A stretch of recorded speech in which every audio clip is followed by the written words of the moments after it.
All right, my man. State your name and let them know you on Nicovelli TV. Hey everybody, what's up? I'm Guy Whitney. I'm on Ntilikina TV. We're in Harlem, New York City. That's where I've lived for most of the last 15 years. All right, man. I like that introduction right there.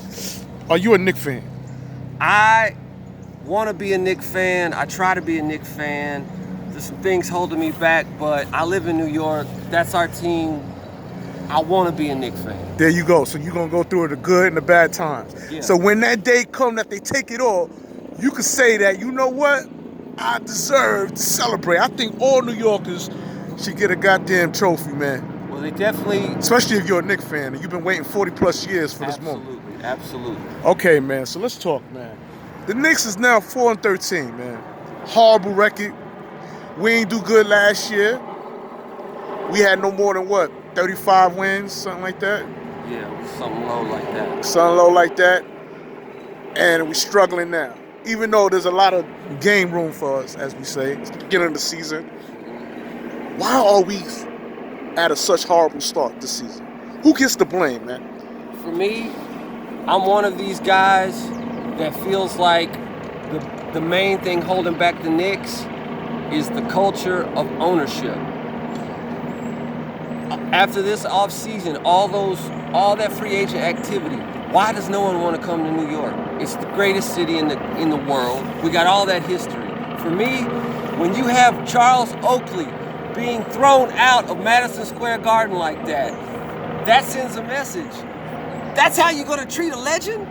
That hurt me so bad. For me, James Dolan has to apologize publicly to Charles Oakley because that was a really bad look. And for me, it starts with him, Dolan. I'm one of those please sell the Knicks, James Dolan guys. We need a new owner. We need a new owner. So we can get the kind of players that aren't coming here to come here. Who doesn't want to come to New York? It's New York. It's the Knicks. When we get nobody, we're always starting over. We're always just relying on our picks and some young hustlers. That's great. When we have a lot of young hustlers that play with heart. We have people like Bobby Portis with a true motor.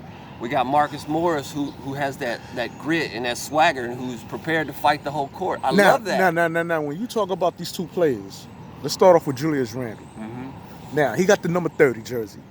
Okay. The late, great, well, let me not say late, still alive and kicking, but he got Bernard King's jersey. Right. Wow. First of all, before we even go there, do you think he's worthy to have that jersey on? Do you think he's cursed because his game hasn't been the Julius Randle we know when he was on the Lakers or the Pelicans? Now he's playing for the New York Knicks. Even he got his little downslide as far as turning the ball over. I mean, talk to me about Julius Randle. I feel like Julius Randle has everything to be a great NBA player. As far as him wearing number 30, I didn't actually realize that Bernard King's number was not retired. That's actually comes as a surprise to me. I'm surprised because Bernard King is one of those Knick legends. I mean, for sure. If it's not retired, then, I believe it is, but he for some reason he's wearing the 30. Huh. I got to look further into that, but yeah. But Julius Randle, I think he plays hard. He's got all the skills. I think he showed a lot in New Orleans, and I'm looking for him to be a leader on this team. As far as this team goes, he's kind of like, as young as he is, Julius Randle, he's kind of like a veteran. Because they don't have a lot of players that have been through a lot.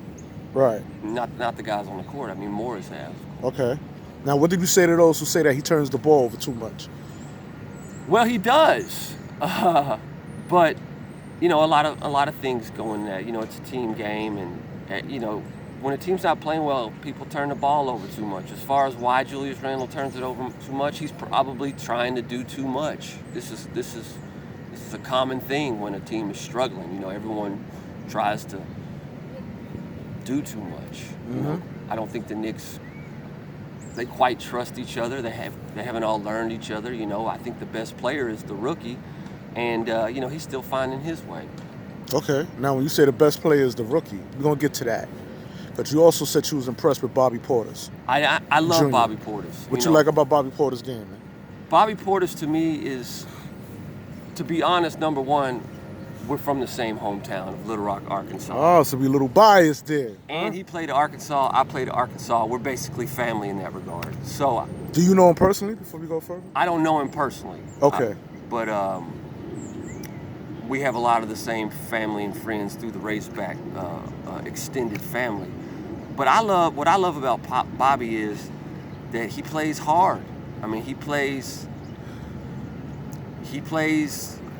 from the second he gets in the game to the second he comes out, and he's a good teammate. He's not afraid to give you, pop you in the mouth if you need it. I think he even got into it with a teammate last year on the Chicago Bulls. But I think just knowing what kind of guy that Bobby is, I think he's you can build around him and some of the other players. Okay. He can shoot. The guy, I watched that game, the first Knicks game of the year when he came off the bench and scored like 28 and brought them back and hit like 4 threes in a row. That's a new part of his game. His game is expanding. Bobby Portis Jr. is still getting better. Okay, and I agree. And I like how he played yesterday against the Brooklyn Nets. Yeah, I missed although we came short 103 to 101, in their favor. Kevin Knox. Kevin Knox is another one of those players that I think could be in the NBA for a long time. It's his second year. It's his second year. And, Some was actually disappointed in his play, his performance. Right. I get that. There's a lot of, sometimes your second season can be harder than your first season. Now you got expectations, but I'm not worried about Kevin Knox. I think he's got a great head on his shoulders. He comes from a good college program, and he's got all the tools. I feel like he's one of those players that I hope the Knicks don't trade. Kevin Knox, right? Yeah, I hope they keep him. All right, okay. Because he could be potentially one of those guys that gets in a package, gets sent off, as they try to bring some other players in, Okay. But I would like for them to keep him. To keep Kevin Knox? Yeah. Do you see a confidence issue with him? I feel like confidence is one of those things that comes and goes so quickly.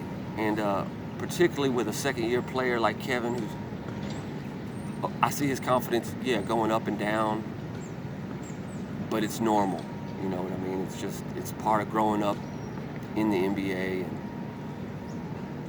And he needs some good games. He needs. Hey, it's harder for everyone to have confidence when you're losing. When you don't know if you're gonna have the same coach in a month. You know what I mean? That messes with everyone's head, especially for a young player. Okay. Now I want to talk about Coach Fizdale. Now, Coach Fizdale, they say he's a development coach for the youth. He was an assistant coach, got his wings, got his feet wet. The Cavaliers, being assistant coach. Yeah, he played under sure. LeBron James so much. Mm-hmm. Everybody speak highly of him, say he's a nice guy. Do you think he's too nice that he's not holding these players accountable for what they do on the court? Is he trying to be the New York Knicks friends, meaning the players? Like, do we chew them up in the locker room? What do we get? What is Coach Fizdale saying to these players? Well, I think that Coach Fizdale has been in a situation pretty much the whole time he's been head coach that is kind of unwinnable. I mean, they were borderline tanking in years past, if not all-out tanking. Porzingis was hurt all that time before they traded him. And to me, I'm glad for the way their team is structured and they don't have any of those stars, those true elite NBA players. You don't need some hard-ass coach in there just not inspiring confidence and joy in those young players, because it's so hard to lose and lose and lose and lose that if you don't have a coach like Fizdale keeping the morale of the young players, it can actually really, really snowball and be worse. And then you have all kinds of inner drama going on in the locker room. You got players acting out and getting into it with each other. And you got to say, for all the things that goes wrong with the Knicks, for the most part, it seems like these young guys seem like they like each other, and they still want to win. They still have bought in. So I don't have a problem with Coach Fitchdale. I don't think he's the problem. I don't know that anyone else could have done anything else with what they've had in his tenure, and it's hard to know how good a coach he is because he really hasn't had the personnel. All right. If Mark Jackson was the head coach of the Knicks, Right. from the beginning of the season, do you think we'd be 4-13 right now? Oh man, that's tough because Mark Jackson is a tough man, and I like him. And he's there's a part of me that wants him to be the coach, just because I know he's such a New York guy, St. John's, Knicks. I mean, but By the way, you got a St. John jacket on. absolutely, We're going to get into that later. Absolutely. I'm not sure Mark Jackson. I think he would be so frustrated with this team, and I think he could really. He might be a little too. Part of me thinks that it's difficult to play for Mark Jackson, even if you are good, because Mark Jackson is tough. Just listening to him call a game, oh man, this is that coach that's not, he's gonna be all up in you in practice, you know what I mean? And I think that's great if you got a certain kind of personality in your team, but we don't have that kind of team right now. Not saying I don't want Mark Jackson as a coach if they fired Fitz. I mean, is that what you think? Yeah, that's you what I'm like asking. That Mark Jackson? I would be excited by it, but I would be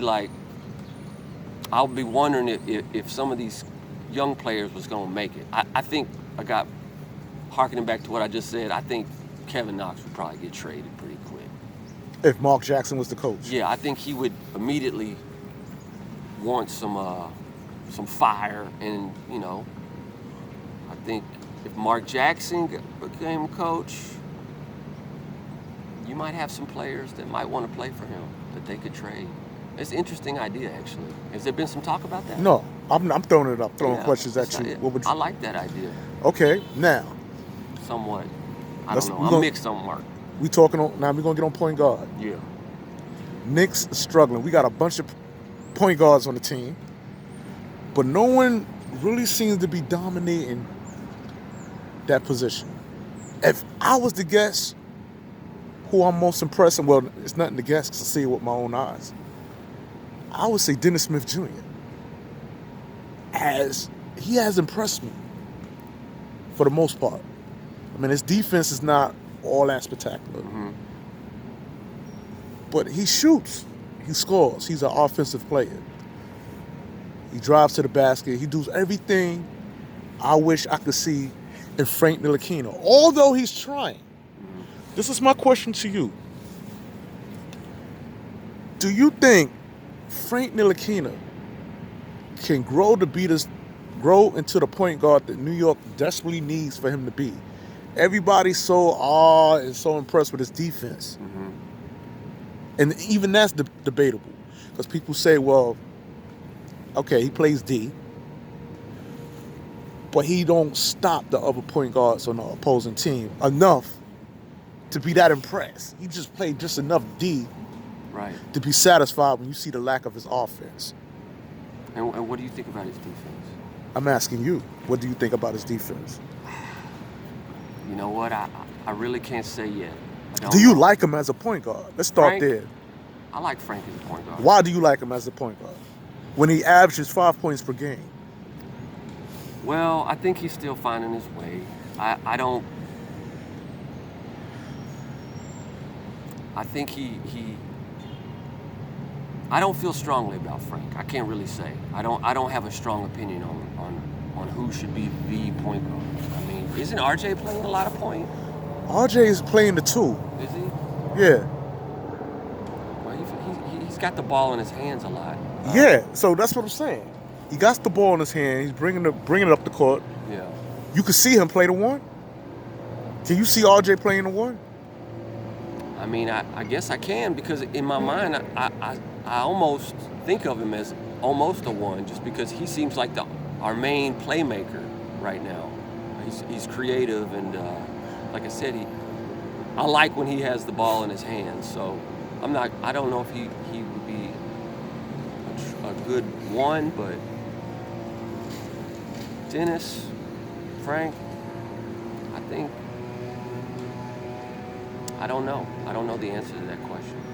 No? These are tough because, they're asking themselves the same questions, you know what I mean? Like, they're figuring it out too. Okay. So you saying keep Frank Ntilikina? Not necessarily. I mean, I think if you can get somebody for him, he's a Knick I could let go of. You can let go. I could. All right. You being awfully nice about him, man, too. Yeah, I am. Yeah, being I am. very Like I said, conservative. I didn't have any expectations for the Knicks coming into the season. Like, I almost felt bad for the guys. You know what I mean? Like, for me, the Knicks' big failure was this summer, not getting any of the free agents to come here. Now let's talk about that. I'm glad you brought that up because we were supposed to get Zion Williams. You wound up getting R.J. Barrett. So you know my question. Well, we didn't do anything wrong there. We just didn't get the number one pick. Okay, so you happy that we got R.J. instead of Zion? Well, no. I wish we would have got the pick and could have got the number one pick and got Zion. Yes, I do. Although it remains to be seen if RJ might have a longer career than Zion, because Zion could be one of those people that is so powerful and has so much torque that his body actually can't hold up longer than 5 years. You know, And that's what it looks like too. That's kind of, the guy blew out his shoe in college, and we've just never seen a guy that can do this. And I just don't know how someone that heavy can land over and over and over and not get hurt. I mean, when I think about the way Derrick Rose, when he first came into the league, he had so much explosion and so much power and torque that it was almost like it's just a matter of time until he gets hurt. You know what I mean? And I hope that's not Zion, but nobody wants to see that. I hope he has a long, legendary career. But in the long run, RJ might be the player that you get the most out of. Okay. All right. It's fair enough. Talking about free agency. No, we did not get the players we wished to get. Didn't get Kevin, didn't get Kyrie. How you feel about that? Well, like I said, I'm not surprised they didn't come. And like I said, I think a reason why Talk to me. that those kind of players don't want to mess with the Knicks is because of things like James Dolan kicking Charles Barkley out the game like that, having security surround him like he's a damn criminal or something. That's Charles Oakley. Show some fucking respect. That was such a bad look. If I was a player, I would be like, there is no way I would play for that man. So you got to apologize to Charles Oakley. You got to have bobblehead Charles Oakley night. You got to honor that man because players don't like when you disrespect someone as widely respected as Charles Oakley. Also, you kicked that fan out of the game just for holding up a sign that said, sell the team. Come on, Dolan, this is New York, man. We heckle. You know what I mean? You got to be able to take that. James Dolan threw this fan, banned him out the whole garden for a sign. Things like that send a message that this owner is not cool, man. This owner's not. He hasn't done anything right. This guy. So Not even play that guitar. He don't even play the guitar right. He just play the guitar. But shit. To not have anyone wanting to come here for this long, and then to get nobody for Porzingis. And why didn't Porzingis want to play here? You know what I mean? That's a good question. Now, some say because how they treated Carmelo Anthony. Yeah, because he liked Carmelo a lot. Yeah. Yeah. So it could be that. But I would guess more because he didn't get that $10 million extension. He wanted the money after he tore his ACL. And hey, I can't. Frazier made a point, I don't mean to cut you, saying that you should see how he comes back first, how he performs after having an injury like that before you give him that type of money. So when he didn't get the money, and then he's, I guess, scared that we might pick up players like Kevin Durant, Kyrie Irving. I guess he felt he was going to be the back burner and he said he was cool with the Knicks unless he was the number one option. So I'm guessing as long as he was the number one player or the best player on the roster, he's cool with the Knicks. Well, we can only guess. All I know is Porzingis seemed like he loved being a Knick, and then he got hurt, and then something over all that time, the relationships must have gone sour because then he didn't want to be a Knick. And I think again that just all things point towards the organization, Dolan. You know what I mean? To me, it's Dolan.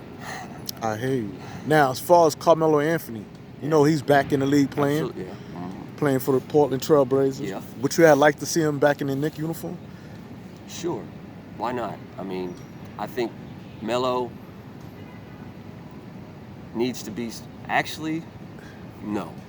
Let me stop right there. Damn, we went from sure to no. Well, at Talk first to I me. thought, I want to see Melo in the league. I think what's best for Melo is someplace where he can have the ball, someplace where he can shoot, someplace that, look, a middle tier team, kind of like where he's at. They need him, he needs them. The Knicks, this would be a great place for him to play. Like, yeah, shoot 30 times a game, Melo, go ahead, don't play defense, fine. But that's not good for our young players. You know what I mean? Because, hey, I'm not a Melo hater, but, I remember when Chauncey Billups said that when they were at Denver, like Melo would, if they won a game, but Melo only had 17 points, he would be in a worse mood when they won and he had 17 points or something like that than if they lost but he had 35. You know what I mean? Like Melo wants to get his. You know what I mean? That's just true. Okay. And he can really get buckets, but I don't think he is necessarily the great locker room presence for the young players. In a toxic situation like the Knicks are right now, Mm-hmm. I don't think I can't say that I wish we had Melo here, but I am glad that he's with the Blazers. Yeah, I'm glad that he's back and, Yeah. and he's playing. Yeah, I'm rooting for him. Now, I'm pulling for him. Let's talk about the Knicks when it was actually good. Yeah. Not when it was great. Let's just say good. Starks and There we Sprewell go. and Riley, the Pat Riley year. Yeah, talk to me about that era right there. Hey man, Look, you're already smiling. Look at this. Talk to me. guys our age get real smiley when you start talking about that era of NBA basketball. Let's talk about Patrick Ewing. Let's start with him. Well, Patrick Ewing was my very, very first favorite college player when he played for Georgetown. So when he got drafted by the Knicks, that's really when, as a 10-year-old kid that I even really discovered who the Knicks were, you know what I mean? So Patrick Ewing is the ultimate Knick for myself at my age, you know what I mean? Because I wasn't really around for the championship Knicks back in those days. But when I think of the Knicks, I think of Patrick Ewing. Was you disappointed in the finger roll? I mean, of course you was, but did it change your perspective about Patrick Ewing? No. I mean, this game, that's basketball. You know what I mean? When it comes to the way we talk about legends and stuff, the thing we never talk about is sometimes the difference between that shot going in and that shot not going in. It's just you're talking about, it's just luck sometimes. That was just unlucky that didn't go in. It doesn't mean that Patrick is any less of a player or has any less of a heart than some of those guys that we think of winning it all and hitting that shot. For most basketball players, most of your career is disappointment. That's just facts, and that's why the game and sports in general is such a metaphor for life, because most people don't win. Okay. John Starks. John Starks is another all-time favorite Knick. I mean, just saying his name, I immediately think of someone. He's like New York. I think that's why Knick fans like him, because he'll get in your face. He doesn't back down from anyone. He's gritty. He's got that sort of New York City toughness. And I'll never forget the time he dunked on Jordan and Pippen at the same time. On the baseline. Now, what do you say to those who say that never had happened? Jordan wasn't in the poster, and he ain't dunked on Jordan. Get over it. I say they ain't never dunked on nobody, and that's, you know what I mean? That they probably have never dunked on anybody, and if they're saying that, because you're talking about Michael Jordan, you know what I mean? Like, when you go to the hole like that to dunk on somebody, yeah, that's dunking on somebody. That it's not dunking on somebody like when you get contact, like when Jordan would dunk on Patrick Ewing, but for all John Starks knew, when he went up, one of those guys was going to take his head off, but he still had the heart to flush it. I mean, that's dunking on somebody. It's supreme confidence. It's like, I don't care who's there. I don't care if this kills me. Because every time you go up, you're halfway expecting to get fouled.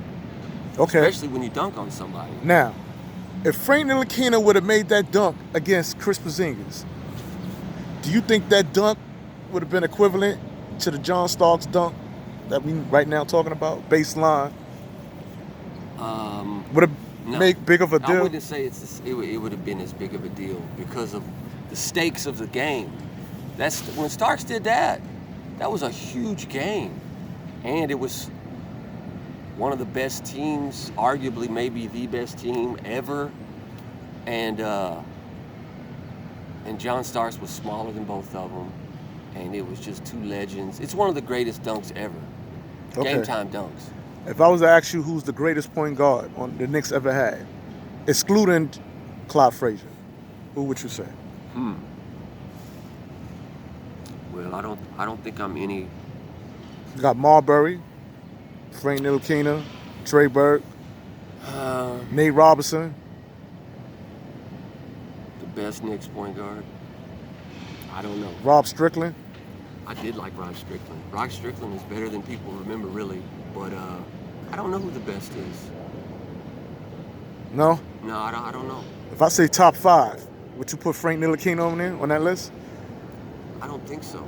I don't think so. He hasn't played enough games, you know what I mean? Like, we're just forgetting people that are, I mean, yeah, like you've already named more, top 5. I mean, Nate Robinson was way better than Frank as far as what he actually did in games and electrified the crowd, you know what I mean? Like, you said Nate Robinson is better than Frank? yeah, I mean, overall, right now he has done more in a Knicks uniform than Frank has done in a Knicks uniform. You know what I mean? When you think of Nate, of course that's kind of what you do. Once a player's done, you only remember the good stuff. But Nate was one of those guys that energized Madison Square Garden and never shrank from a big moment. Nate liked the big moment. Okay. Go back to when the Knicks was good. The man who got disrespected at the guard and thrown out. No other than my man, Charles Oakley. Yeah. What you liked about the oak tree, man? I mean, that tree bared a lot of fruit, man. The oak tree. Talk to me. Charles Oakley is the archetype of that really hard NBA player of that era. You know what I mean? He was so tough and intimidating. He's just the kind of guy that everybody wants to play with. I mean, you know, when he played for the Bulls, he was one of Jordan's favorite guys, you know what I mean? Like, that tells you everything you know about Charles Oakley, because, you know, Jordan don't put up with any soft-hearted teammates. And Charles Oakley is one of the hardest ever. And again, like, for me, he personifies New York City.